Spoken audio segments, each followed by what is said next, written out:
اور بیٹا بھی اتنا مقدس، اور وہ اپنے باپ کو تک رہا ہے۔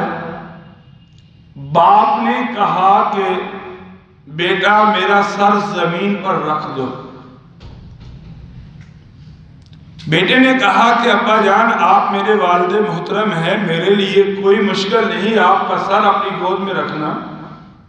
میری خوش نصیبی ہے، سعادت ہے۔ حضرت عمر فاروق رضی اللہ تعالی نے کہا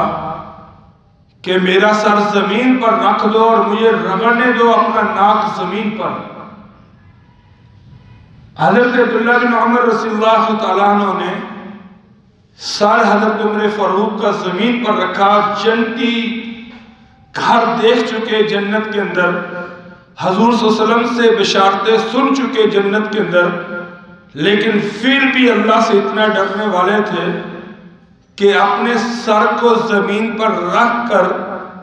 اپنی ناک کی نوک کو زمین پر رگڑ کر کہتے ہیں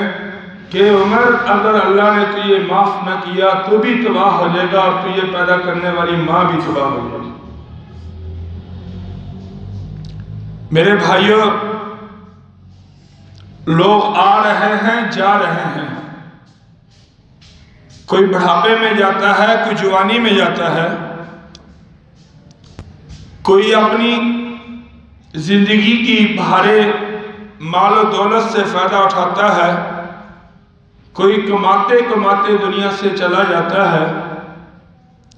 لیکن اللہ کے کاغذوں میں کامیاب وہ شخص ہوگا